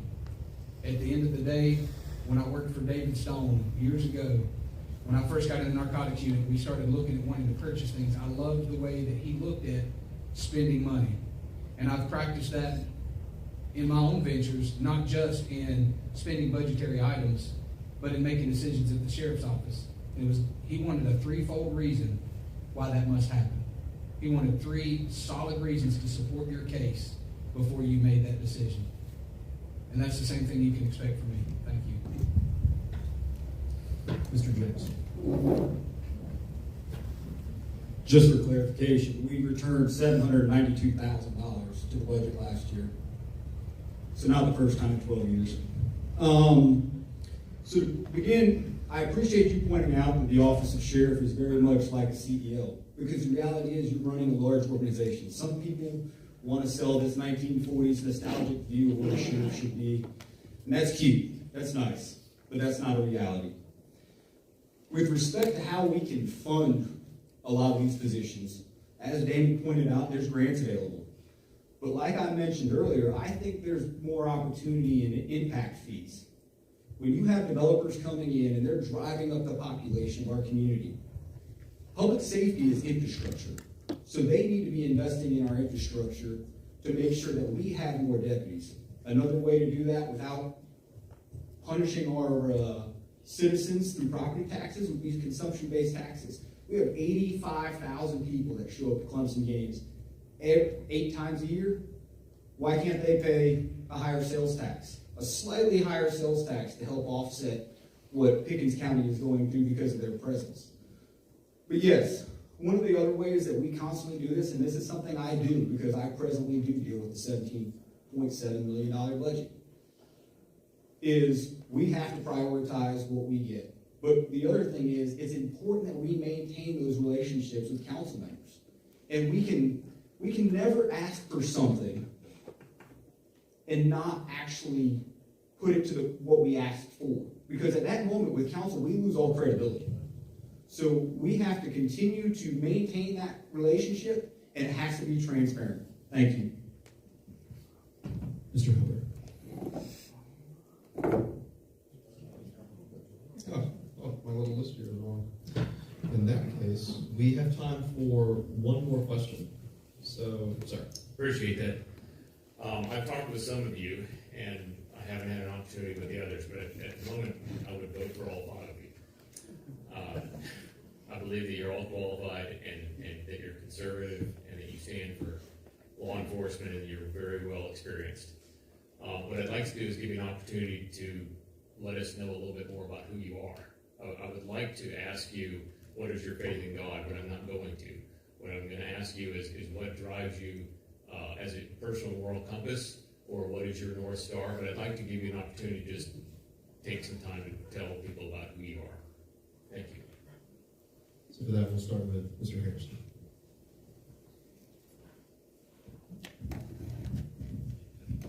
Thank you for asking a non-law enforcement question. This is easy. So, who am I? I grew up here in Eastland, born and raised. I lived in Liberty for a little while. Lived in the city of Pickens for 3 years, way back when. Graduated Eastland High School in 1996. From there, I worked at a restaurant. I worked at McDonald's, fast food restaurant. And at 17 years old, I was promoted to a night shift manager, which was great because it paid really good money. Matter of fact, it took me 5 years working with the state to make what I did when I was 18 at McDonald's. I knew that I wanted to get into law enforcement. Why did I not apply with Pickens County at the sheriff's office? For any old timers in here, you probably know that answer. You didn't just go up there and put an application in and get hired. They didn't have turnover. David Stone had deputies work 30, 35 years. You had to know somebody. And that was pretty awesome. I went to the next best thing. I thought the highway patrol was sharp, a lot of history and tradition with them, and I lucked up and got hired with them. Did that 17 years. In 2017, I was recruited to the Graham County Sheriff's Office to start up their criminal interdiction unit that works I-85. I did that for a handful of years. I'm still there. I'm just not doing interdiction anymore. Actually lost one of my deputies in 2020 out on the interstate. I do investigations now for the Sheriff's Office. Work a lot of overdose deaths. I have over 100 under my belt already in 2 years, unfortunately. My personal life, I have a girlfriend. She's got 2 little girls that are really good at volleyball and play a lot of volleyball, so we don't get to see each other much now. I love old cars. I love antiques. Anything old, I love it, especially history. Church, I've been going to Rock Springs. Now I work every other weekend, so I don't get every Sunday off or Wednesday off. We have to rotate. But that's me in a nutshell. I'm a very simple person. Thank you for that question. Mr. Turner. So, just a little bit about myself, and I think it explains everything. I got the benefit of having a good dad. Like, that's not everybody, that's their story, but it is my story. My dad taught me to do what's right, no matter what. Laws, all that, you do what's right. You treat people fairly. You don't look at skin color. You don't even look at, like my dad would preach in the prison. It's like, God loves everybody. We should love everybody and treat everybody with respect, from the prisoner to the regular person that hasn't committed any crimes. Treat them all the same. They're all creation of God. Just to show something about me that I hope says something about my character. My campaign, you probably noticed there's not any t-shirts or signs or anything like that. My campaign is word of mouth. If you think I should be the sheriff, you need to tell somebody. I decided early on that I didn't want to ask anybody for money because it's lean times. Like, there's not a lot of, we don't have a lot of money. I could not support any of these guys for sheriff.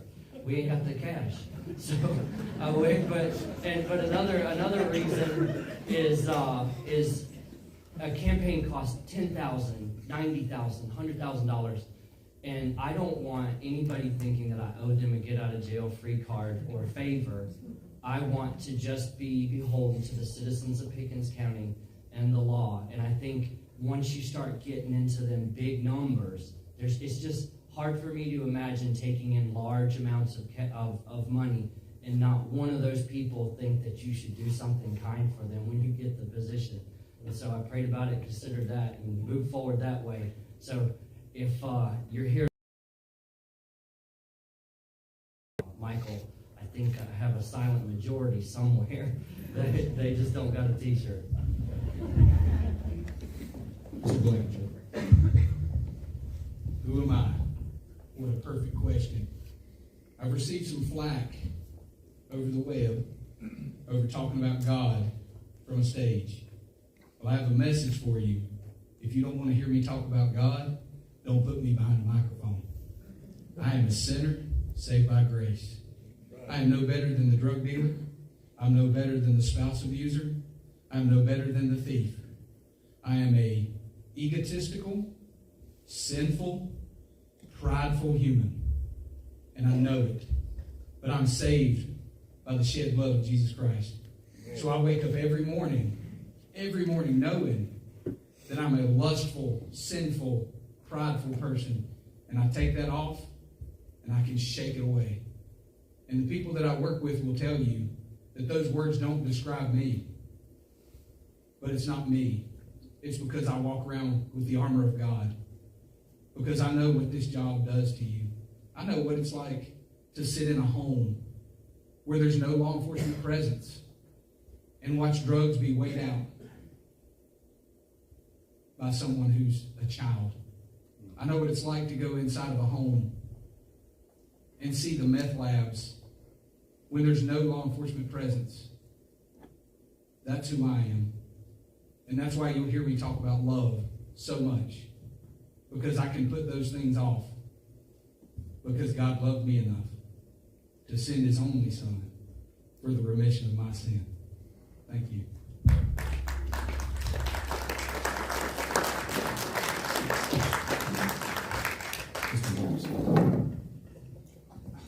Who am I? This is probably the most difficult question I'm going to have tonight, and I'll tell you why. I'm not somebody that enjoys speaking about myself. What I enjoy is talking about the facts. But I'll give you a little background on who Chuck James is. I'm not from here, like David. I actually am the son of 2 retired United States Army soldiers, which is unique when you think about this. My mother and my father were United States Army and retired from it. It's an interesting dynamic, too, because my mother was a major in the Army and my father was a sergeant. So any of you familiar with the military would know that was a unique upbringing. But as a child, I grew up and I lived everywhere. I lived in New York. I lived in Germany, Georgia, Germany, Kentucky, Illinois, Ohio, Nebraska. But by the grace of God, I found Pickens County, South Carolina. And I found Pickens County, South Carolina because of a girl from right here in Liberty. Came down to Charleston to recruit me because she couldn't live life without me. And you asked what my North Star is. I'll tell you what my North Star is. I grew up a true believer in integrity, in character. And that is my North Star. That drives every decision that I make in life. And that will always drive every decision I make in life, whether that's my personal life or whether that's serving as your next sheriff. So thank you for your question.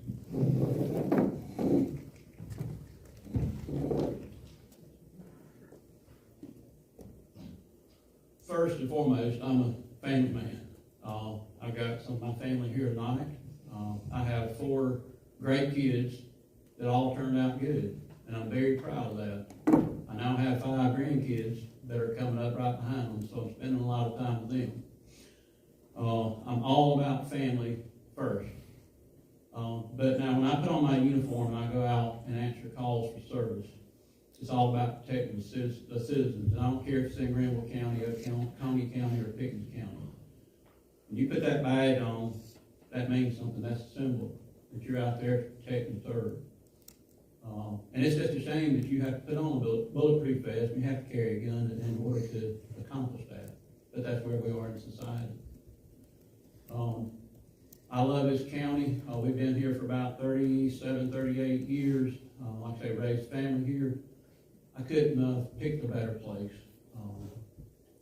The North Star brought me here to Pickens County, bottom line, because we have been blessed in every way by living in this county, and I love it. The only thing I do regret, I don't mind telling you this, I wish I could have put some time in the Pickens County Sheriff's Office as a deputy sheriff here.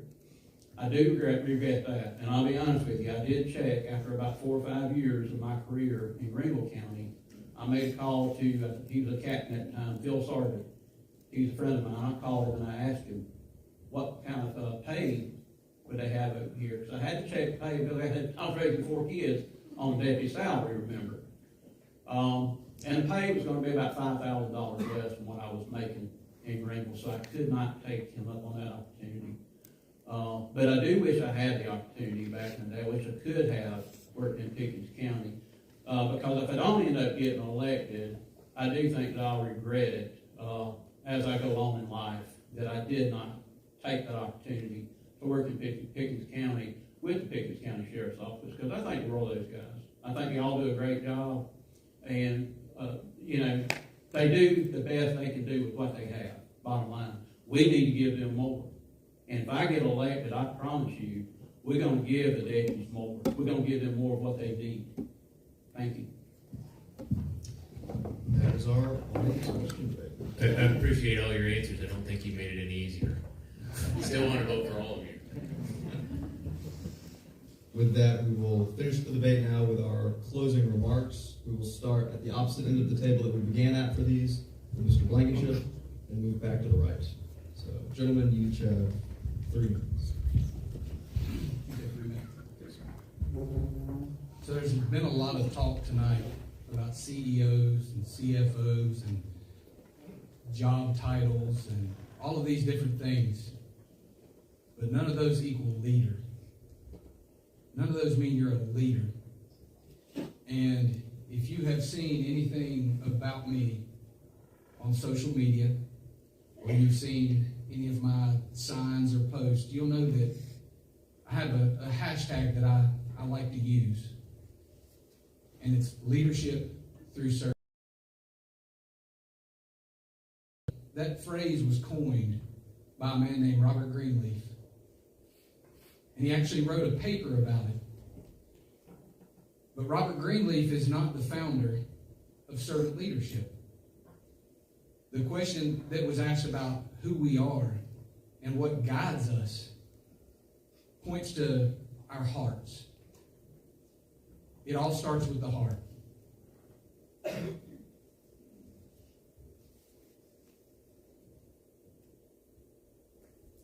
As a servant leader, when Greenleaf spoke of that, he directed us to the conversation that Christ had with his disciples. And he told them, he said, the greatest must become least, and the leader must first be the servant. And that's the mindset that a true leader has to have. The sheriff works for you. The sheriff works for his men and his women. If you took our organizational chart and looked at it, it must be flipped upside down. Because great authority is given to the sheriff. But it is his job to leverage that authority to benefit those that he has authority over. Now, that doesn't mean that he allows things to go unchecked or unquestioned. Because if he truly serves those under his command, he holds them accountable, which you can expect from me. He builds relationships with them, because nobody cares what you know or what you can do till they know that you care. And he gets out in the community and engages with them and finds out what issues they're facing. If you want a true servant leader, as referenced by Christ, a man that will put others before himself, then Tommy Blankenship is the man you need to elect for Pickens County Sheriff. Thank you.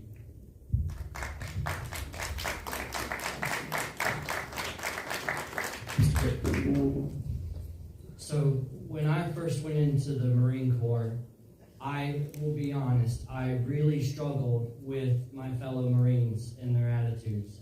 I thought they were jerks. I didn't like them. And because I come from a very kind place.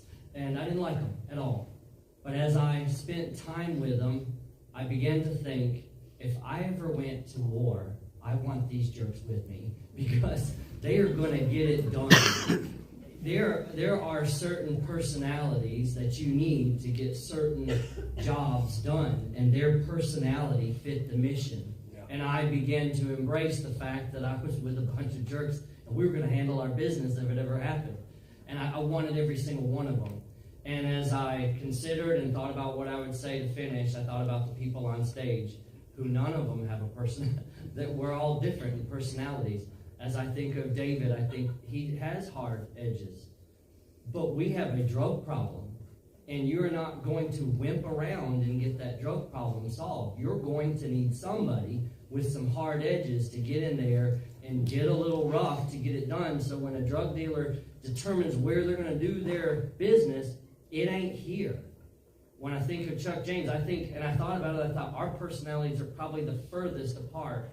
But he's smart. He figures out things. He figures out problems. If there is a budget problem, any kind of problem, personnel problem, he can figure it out. He solves tons of cases. His ability to figure things out is awesome.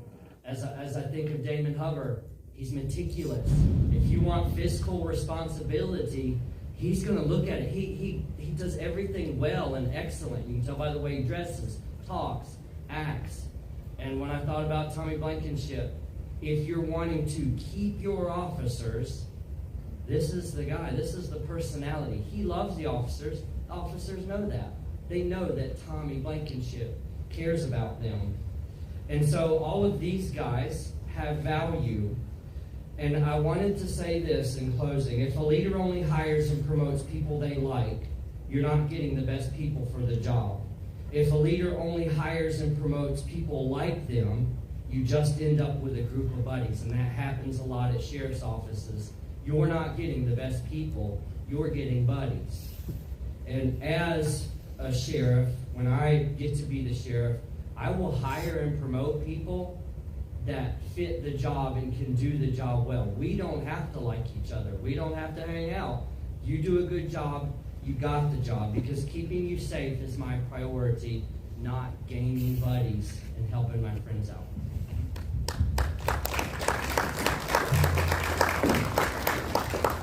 Sure.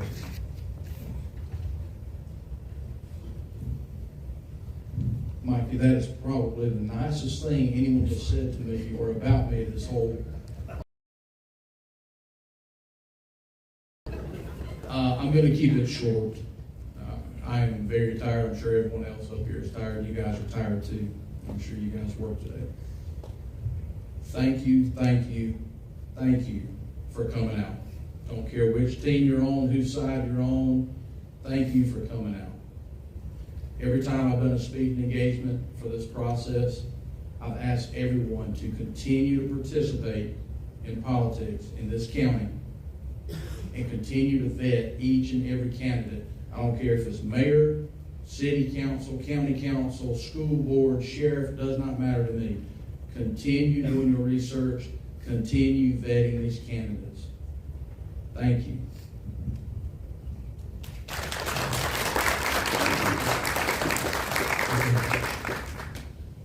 I appreciate all you guys coming out here and taking your time. It lets me know that we have a lot of citizens in this county that actually care about your sheriff and your sheriff's office. It means a lot to me and everybody else on the stage that you guys are here to listen to us, tell you what our plan and our vision is for the sheriff's office. I have so many goals in my head, and I kind of stumbled a little bit, and I say on a couple of my ideas that I have, and I apologize for that. I don't mind telling you. But I do have good ideas. I didn't get to the rank of major through 5 sheriffs just because I'm a good-looking guy. You know? I got there because I performed, and I did the things that each sheriff saw in me that needed to be done for me to take on that new challenge. And I don't mind telling you, when I took on the challenge of being emergency management director for 5 years in Greenville County, that was the most difficult time in my career. I had 5 years of floods, natural disasters. I mean, that's about all I dealt with. I did have to deal with man-made crisis too, but the natural disasters were off the chain. Greenville County can get a couple of hours of rain and you've got streets flooding. I'll never forget one night I had to go out and we lost 2 of our citizens. They got out of their car in flood. The flood swept them away, and it took us 1 day to find the gentleman, and it took us another 2 days to find her. It's not a very rewarding job, and you have to see people like that. that tears you apart in going out and answering calls for service, because you never know what you're going to have to deal with when that phone rings or that radio is going off in your car. When I was emergency management director, I handled so many large-scale incidents. I had tornadoes, I told you that earlier, the flooding, the Pinnacle Mountain fire. That was awful for Pickens County. That taxed a lot of people, a lot of resources, a lot of first responders were up there. But I was also over the emergency response team and the search and rescue team. And we were lucky to find a lot of people who went missing. We did what needed to be done. But being able to bring all those resources together and knowing who you need to call, like if I had somebody that needed trees cut out of the road, I could call the Southern Baptist Emergency Response Team to come and help me out. If I needed to get 25 beds for a flooded nursing home, I could get that through the Red Cross. You need to have somebody that knows where the resources can be gathered to keep the whole county safe. And I have that through the emergency management and through my school resource. I plan on doing a lot with our schools to keep our children as safe as I possibly can. And that's putting, like I said earlier, layers of protection in our school to slow that guy down just enough so we can get our deputies there to eliminate that threat before they get into schools. That's what we need to do here. Same thing I did in Greenville County, we need to do in Pickens County. And I really appreciate you guys for being here. Thank you again.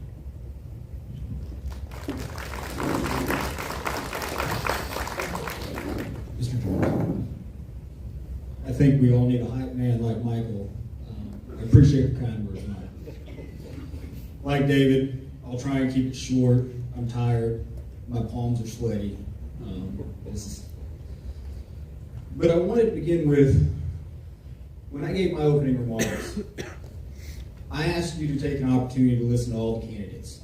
Listen to what they had to say. Listen to their plans, their visions for the future, and their platforms. This is not just an exercise in politics. This is our opportunity to choose the next leader of the Pickens County Sheriff's Office. This determines the safety of not only our communities, but our families and our children. As voters, each of you took time tonight to do your homework. You came out and did your civic duty to listen to the five of us drone on. But by doing so, now you have to ask yourself one simple question. Who do you believe is the best to serve as Sheriff of Pickens County? Who do you believe is the most qualified and capable candidate to lead Pickens County into the future? You know, tough talk and campaign slogans are great for campaigns, but they're not tangible results. They're not going to culminate in tangible results. Far too often in this state, we have seen sheriffs learning on the fly and the consequences of that. And quite frankly, I think Pickens County is better than that. The next sheriff of Pickens County needs to possess proven leadership, needs to have leadership experience from a management standpoint, needs to have budget experience, and needs to have a comprehensive plan for how to move Pickens County forward. Results matter. And if elected sheriff, I can tell you my commitment is to continue to provide results. Like I told you, Pickens County has now had the second largest reduction in property crime in the state of South Carolina and boasts the third lowest violent crime rate. We can listen to this narrative that crime's out of control in Pickens County, but there's a direct correlation between drugs and property crimes. Nevertheless, be wary of hollow campaign promises. There's people that are going to tell you that they will, merely by being sheriff, eliminate crime and drugs in Pickens County. The reality is, I'm not going to make any unrealistic claims. But here's the claims I will make for you. I will tell you, I will make Pickens County the most inhospitable environment for crime to flourish. I'll tell you, I will also provide our deputies with the tools, resources, and support to do their job. And I will also continue to fight to put more deputies on the road in Pickens County. Thank you.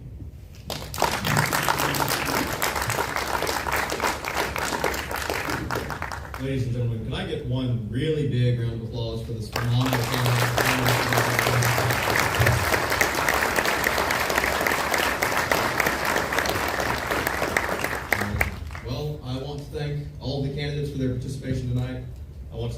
thank the audience for coming here tonight and doing your homework.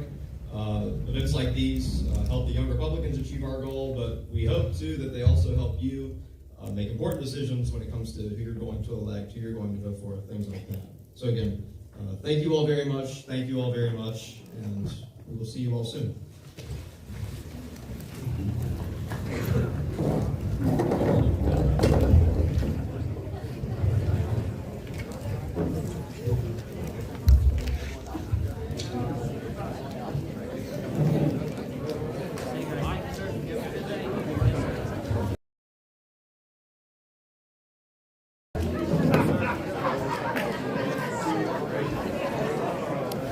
Y'all have a good night.